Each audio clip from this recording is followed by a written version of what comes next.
ब्रह्मा गुरु विष्णु गुरुदेवो महेश्वर गुरु साक्षात् परब्रह्म तस्मै श्री गुरुवे नमः। अखंड मंगलाकारं व्याप्तं येन चराचरं तत्पदं दर्शितं येन तस्मै श्री गुरुवे नमः। श्री गणेशाय नमः। सियावर रामचंद्र की जय। पवन सुत हनुमान की जय। उमापति महादेव की जय। सब कहु सुखद राम अभिषेको मंगल मोद मूल मग एको।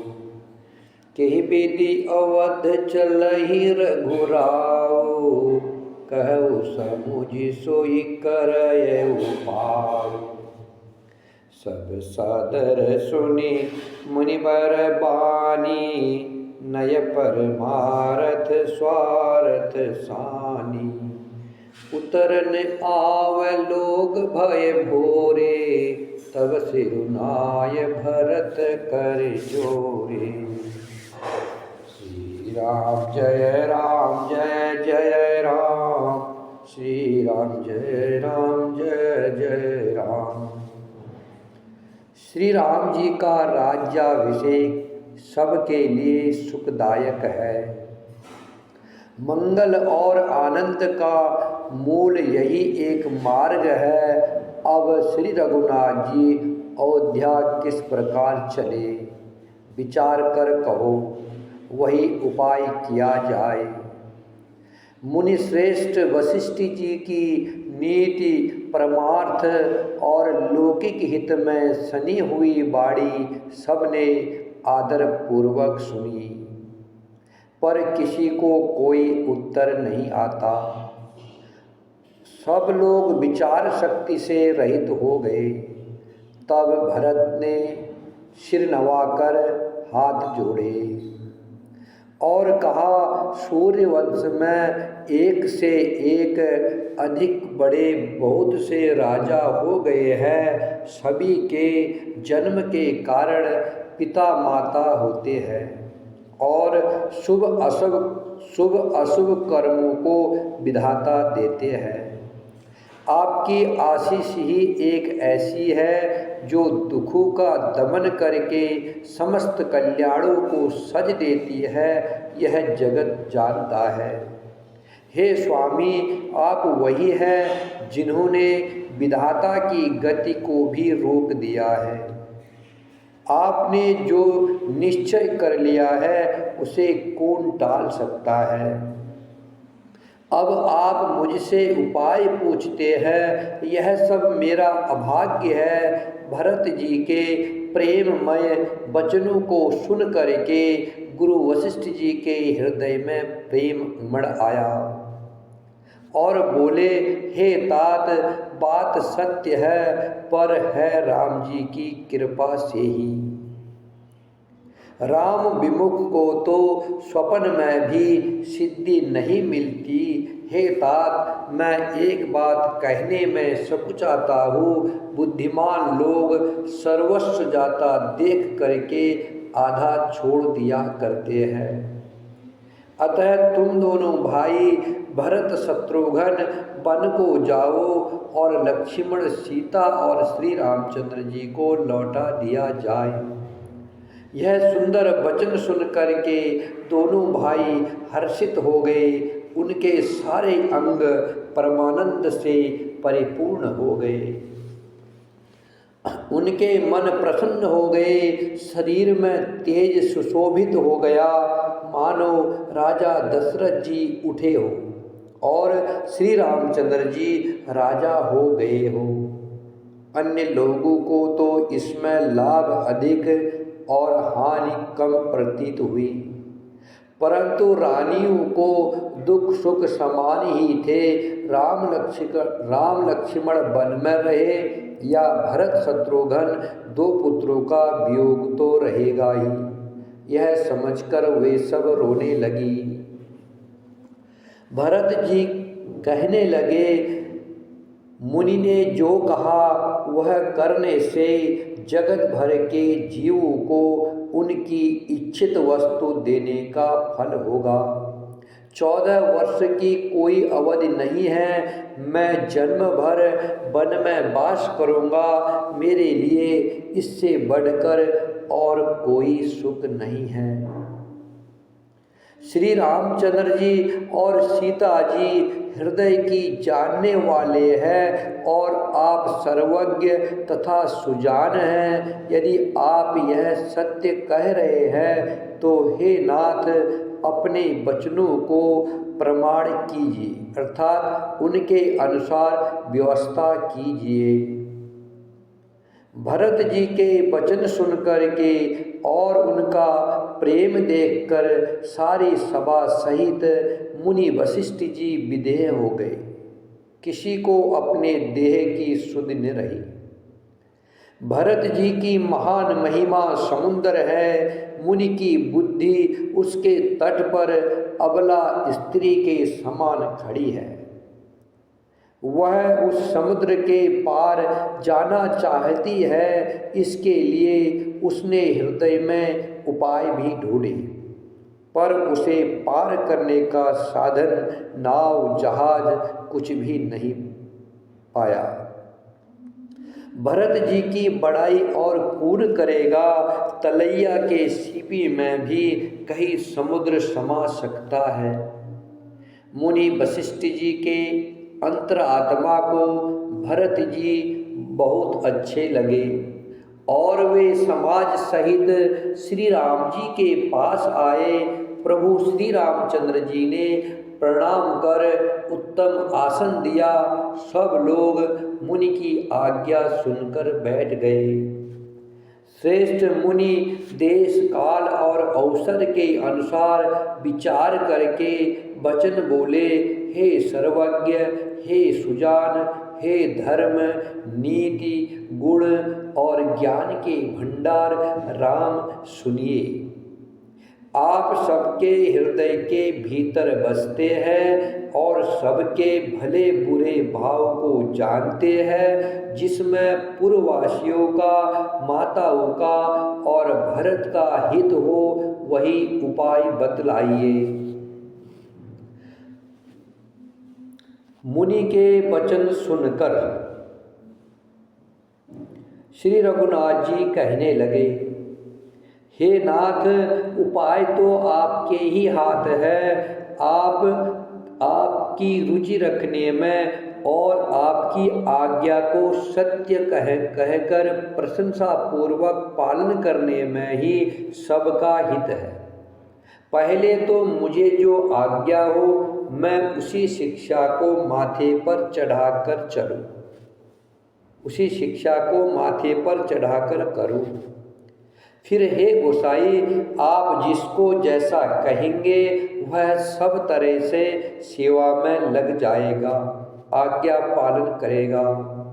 मुनि वशिष्ठ जी कहने लगे, हे राम, तुमने सच कहा है, पर भरत के प्रेम ने विचार को नहीं रहने दिया।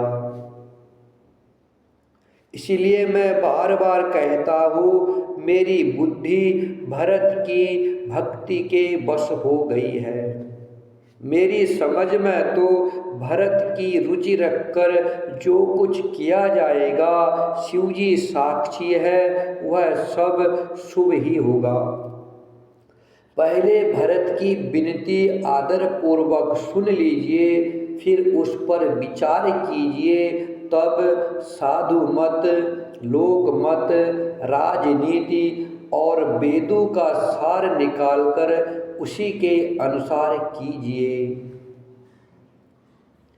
भरत जी पर गुरु जी का स्नेह देख करके श्री रामचंद्र जी के हृदय में विशेष आनंद हुआ।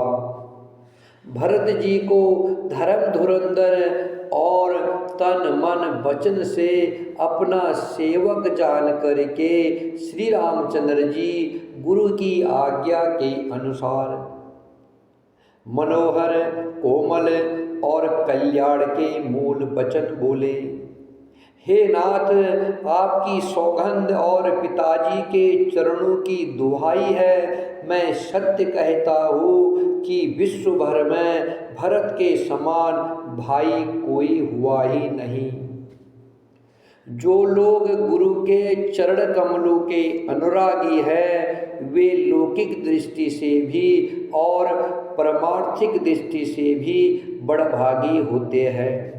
जिस पर गुरु का ऐसा स्नेह है, उस भरत के भाग्य को कौन कह सकता है।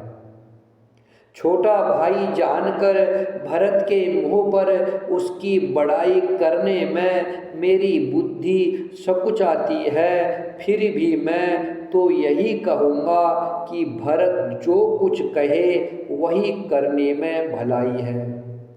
ऐसा कहकर श्री रामचंद्र जी चुप हो गए। तब मुनि वशिष्ठ जी भरत जी से बोले, हे तात, सब संकोच त्याग कर कृपा के समुद्र अपने प्यारे भाई से अपने हृदय की बात कहो। मुनि के वचन सुन करके और श्री रामचंद्र जी का रुख पा करके गुरु तथा स्वामी को भरपेट अपने अनुकूल जानकर सारा बोझ अपने ही ऊपर समझकर भरत जी कुछ कह नहीं सकते। वे विचार करने लगे। शरीर से पुलकित होकर वे सभा में खड़े हो गए। कमल के समान नेत्रों में प्रेम आश्रुओं का जल भर आया। वे बोले, मेरा कहना तो मुनिनाथ ने ही कह दिया है, इससे अधिक मैं क्या कहूँ। अपने स्वामी का स्वभाव मैं जानता हूँ, वे अपराधी पर भी कभी क्रोध नहीं करते। मुझ पर तो उनकी विशेष कृपा और स्नेह है। मैंने खेल में भी कभी उनकी अप्रसन्नता नहीं देखी। बचपन से ही मैंने उनका साथ नहीं छोड़ा और उन्होंने भी मेरे मन को कभी नहीं तोड़ा। मेरे मन के प्रतिकूल कोई काम नहीं किया।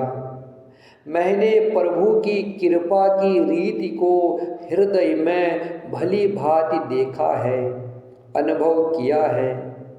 मेरे हारने पर भी खेल में प्रभु मुझे जिता देते रहे हैं। मैंने भी प्रेम और संकोचवश कभी सामने मुँह नहीं खोला। प्रेम के प्यासे मेरे नेत्र आज तक प्रभु के दर्शन से तृप्त नहीं हुए, परंतु विधाता मेरा दुलार न सह सका। उसने नीच माता के बहाने मेरे और स्वामी के बीच अंतर डाल दिया। यह भी कहना आज मुझे शोभा नहीं देता, क्योंकि अपनी समझ से कौन साधु और पवित्र हुआ है। जिसको दूसरे साधु और पवित्र माने वही साधु है। माता नीच है और मैं सदाचारी और साधु हूँ, ऐसा हृदय में लाना ही करोड़ दुराचारों के समान है। क्या कोदू की बाली उत्तम धान फल सकती है? क्या काली घोगी मोती उत्पन्न कर सकती है? स्वप्न में भी किसी को दोष का लेश भी नहीं है। मेरा अभाग्य ही अथाह समुद्र है। मैंने अपने पापों का परिणाम समझे बिना ही माता को कटु वचन कहकर व्यर्थ ही जलाया। मैं अपने हृदय में सब ओर खोज करके हार गया। मेरी भलाई का कोई साधन नहीं सूझता।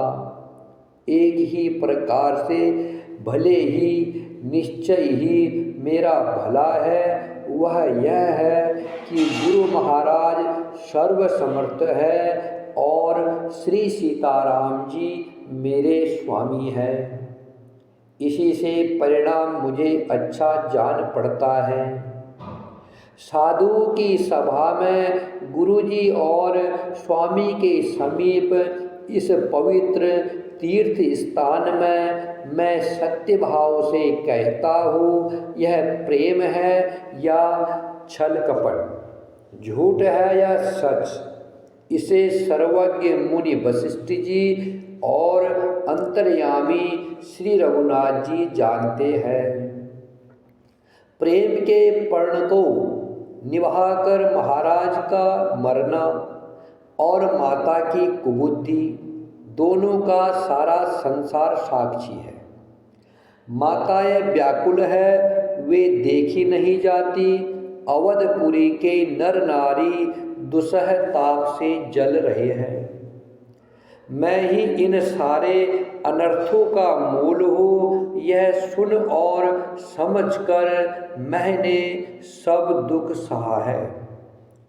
श्री रघुनाथ जी लक्ष्मण और सीता जी के साथ मुनियों का सा भेष धारण कर बिना जूते पहने ही वन को चले गए। यह सुनकर शंकर जी साक्षी है, इस घाव से भी मैं जीता रह गया, अर्थात यह सुनते ही मेरे प्राण नहीं निकले। फिर निषाद राज का प्रेम देखकर भी इस ब्रज से भी कठोर हृदय में छेद नहीं हुआ, यह फटा नहीं। अब यहाँ आकर के सब आँखों से देख लिया है, यह जड़ जीव जीता रहकर सभी सहावेगा। यह जड़ जीव जिंदा रहकर सभी मुझसे सहाएगा। जिनको देखकर रास्ते की सापनी और बीछी भी अपने भयानक विष और तीव्र क्रोध को त्याग देती है, वे ही श्री रघुनंदन लक्ष्मण और सीता जी, जिसको शत्रु जान पड़े उस केकई के पुत्र मुझको छोड़ करके देव दुसह दुख और किसे सहावेगा। अत्यंत व्याकुल तथा दुख प्रेम विनय और नीति में शनि हुई भरत जी की श्रेष्ठ वाणी सुनकर के सब लोग शोक में मग्न हो गए। सारी सभा में विषाद छा गया, मानो कमल के वन पर पाला पड़ गया हो। तब ज्ञानी मुनि वशिष्ठ जी ने अनेक प्रकार की पुरानी कथाएं कहकर भरत जी का समाधान किया। फिर सूर्य कुल रूपी कुमुद वन के प्रफुल्लित करने वाले चंद्रमा श्री रघुनंदन उचित वचन बोले। तात जाय जिय करहु गलानी, इस अधीन जीव गति जानी। तीन काल त्रिभुवन मत मोरे, पुण्य सिलोक तात तर तोरे। उर आनत तुम पर कुटिलाई, जाय लोक पर लोकुन साई। दोष देहि जननी जड़तेई, जिन गुर साधु सभा नहीं सेई। श्री रघुनंदन जी बोले, हे तात भरत, तुम अपने हृदय में व्यर्थ ही ग्लानि करते हो। जीव की गति को ईश्वर के अधीन जानो। भूत भविष्य वर्तमान तीनों कालों और स्वर्ग पृथ्वी और पाताल तीनों लोकों के सब पुण्यात्मा पुरुष तुमसे नीचे हैं। हृदय में भी तुम पर कुटिलता का आरोप करने से यहाँ के सुख यश आदि बिगड़ जाता है और परलोक भी नष्ट हो जाता है। मरने के बाद भी अच्छी गति नहीं मिलती, माता केकई को तो वे ही मूर्ख दोष देते हैं जिन्होंने गुरु और साधु की सभा का सेवन नहीं किया। हे भरत, तुम्हारा नाम स्मरण करते ही सब पाप, अज्ञान और समस्त अमंगलों के समूह मिट जाएंगे तथा इस लोक में सुंदर यश और परलोक में सुख प्राप्त होगा। हे भरत, मैं संभाव से ही सत्य कहता हूँ, शिवजी साक्षी है, यह पृथ्वी तुम्हारी ही रखी रह रही है। हे तात, तुम व्यर्थ कुतर्क न करो, बैर और प्रेम छिपाए नहीं छिपते। पक्षी और पशु मुनियों के पास बेधड़क चले जाते हैं, पर हिंसा करने वाले बधिकों को देखते ही भाग जाते हैं। मित्र और शत्रु को पशु पक्षी भी पहचानते हैं, फिर मनुष्य तो गुण और ज्ञान का भंडार ही है। हे तात, मैं तुम्हें अच्छी तरह जानता हूँ, क्या करूँ, मन में बड़ा असमंजस है। राजा ने मुझे त्याग कर सत्य को रखा और प्रेम पढ़ने के लिए शरीर छोड़ दिया। उनके वचन को मिटाते हुए मन में सोच होता है, उससे भी बढ़कर तुम्हारा संकोच है। उस पर भी गुरुजी ने मुझे आज्ञा दी है, इसलिए अब तुम जो कुछ कहो अवश्य ही मैं वही करना चाहता हूँ। तुम मन को प्रसन्न कर और संकोच को त्याग कर जो कुछ कहो मैं आज वही करूँगा। सत्य प्रतिज्ञ रघुकुल श्रेष्ठ श्री राम जी का यह वचन सुन करके सारा समाज सुखी हो गया। देवगणों सहित देवराज इंद्र भयभीत होकर सोचने लगे कि अब बना बनाया काम बिगड़ना ही चाहता है, कुछ उपाय करते नहीं बनता। तब वे सब मन ही मन श्री राम जी की शरण गए। फिर वे विचार करके आपस में कहने लगे कि श्री रघुनाथ जी तो भक्त की भक्ति के वश है। अम्बरीश और दुर्वासा की घटना याद करके तो देवता और इंद्र बिल्कुल ही निराश हो गए। पहले देवताओं ने बहुत समय तक दुख सहे है, तब भक्त प्रहलाद ने ही नरसिंह भगवान को प्रकट किया था। सब देवता परस्पर कानों से लग लग कर और सिर धुन कर कहते हैं कि अब इस बार देवताओं का काम भरत जी के हाथ है। हे देवताओं, और कोई उपाय नहीं दिखाई देता।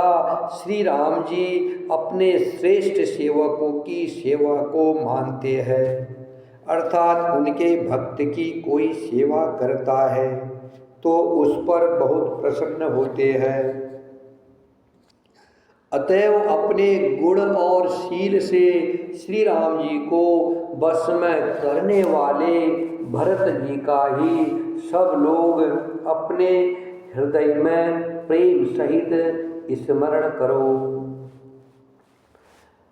देवताओं का मत सुनकर देवगुरु बृहस्पति जी ने कहा, अच्छा विचार किया, तुम्हारे बड़े भाग्य है। भरत जी के चरणों का प्रेम जगत में समस्त शुभ मंगलों का मूल है।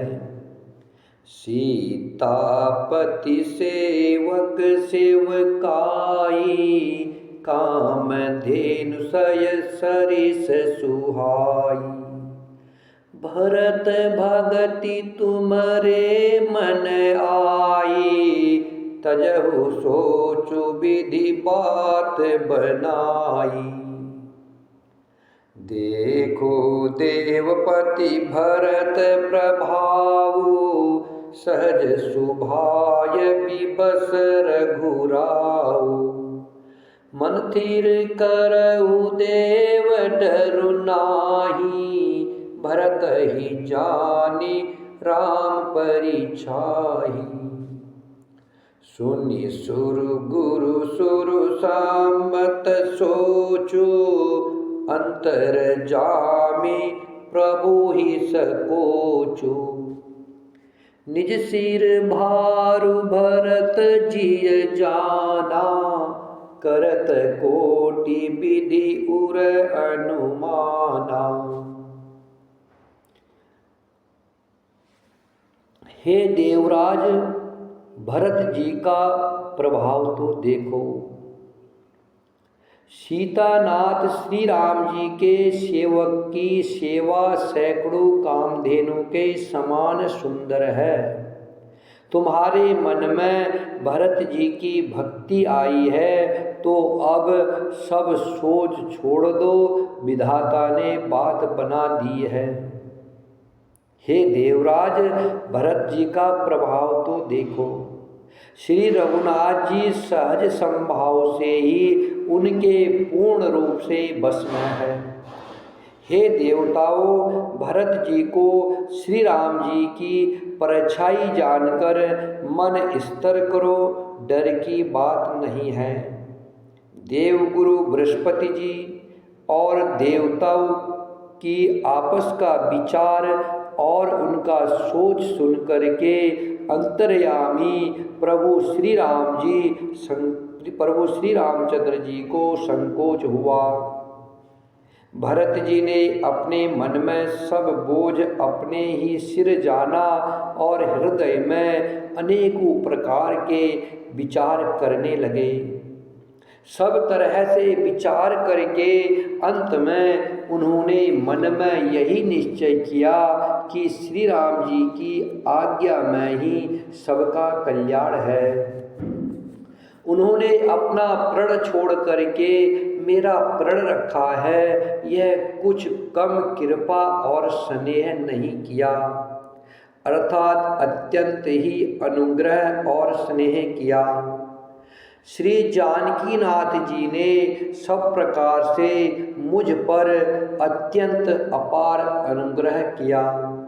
तदंतर भरत जी दोनों कर कमलों को जोड़कर प्रणाम करने लगे। हे स्वामी, हे कृपा के समुंदर, हे अंतर्यामी, अब मैं अधिक क्या कहूँ और क्या कहाऊँ। गुरु महाराज को प्रसन्न और स्वामी को अनुकूल जानकर मेरे मलिन मन की कल्पित पीड़ा मिट गई। मैं मिथ्या डर से ही डर गया था, मेरे सोच की जड़ ही न थी। दिशा भूल जाने पर हे देव, सूर्य का दोष नहीं है। मेरा दुर्भाग्य, माता की कुटिलता, विधाता की टेढ़ी चाल और काल की कठिनता, इन सब ने मिल करके पैर रोपकर प्रण करके मुझे नष्ट कर दिया था। परंतु शरणागत के रक्षक आपने अपना शरणागत की रक्षा का प्रण निभाया, मुझे बचा लिया।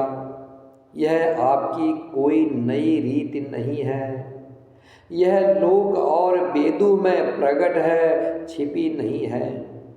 सारा जगत बुरा करने वाला हो, किंतु हे स्वामी, केवल एक ही भले आप अनुकूल हो तो फिर कहिए किसकी भलाई से भला हो सकता है। हे देव, आपका संभाव कल्प वृक्ष के समान है, वह न कभी किसी के अनुकूल है न कभी किसी के प्रतिकूल है। उस कल्प वृक्ष को पहचान कर जो उसके पास जाए तो उसकी छाया ही सारी चिंताओं का नाश करने वाली है। राजा रंक भले बुरे जगत में सभी उससे मांगते ही मनचाही वस्तु पाते हैं। गुरु और स्वामी का सब प्रकार से स्नेह देख करके मेरा क्षोभ मिट गया है, मन में कुछ भी संदेह नहीं रहा। हे दया की खान, अब वही कीजिए जिससे दास के लिए प्रभु के चित्त में किसी प्रकार का विचार न हो। जो सेवक स्वामी को संकोच में डालकर अपना भला चाहता है, उसकी बुद्धि नीच है। सेवक का हित तो इसी में है कि वह समस्त सुखों और लोभों को छोड़कर स्वामी की ही सेवा करे। हे नाथ, आपके लौटने में सभी का स्वार्थ है और आपकी आज्ञा पालन करने में करोड़ों प्रकार से कल्याण है। यही स्वार्थ और परमार्थ का सार है। समस्त पुण्यों का फल और संपूर्ण शुभ गतियों का श्रृंगार है। हे देव, आप मेरी एक विनती सुन करके फिर जैसा उचित हो वैसा ही कीजिए। राज तिलक की सब सामग्री सजाकर लाई गई है। जो प्रभु का मन माने तो उसे सफल कीजिए। छोटे भाई शत्रुघ्न समेत मुझे वन में भेज दीजिए और अयोध्या लौटकर सबको सनाथ कीजिए। नहीं तो किसी तरह भी यदि आप अयोध्या जाने को तैयार न हो, हे नाथ, लक्ष्मण और शत्रुघ्न दोनों भाई को लौटा दीजिए और मैं आपके साथ चलूं। श्री राम जय जय राम, श्री राम जय जय राम, श्री राम जय जय राम, श्री राम जय जय राम, सीताराम जय सीताराम, सीताराम जय सीताराम, सीताराम हनुमान, सीताराम हनुमान, सीताराम हनुमान, सीताराम हनुमान, सीताराम हनुमान, सीताराम हनुमान, सीताराम हनुमान, सीताराम हनुमान, सीताराम हनुमान, सीताराम हनुमान, सीताराम हनुमान, सीताराम हनुमान, सीताराम हनुमान, सीताराम हनुमान।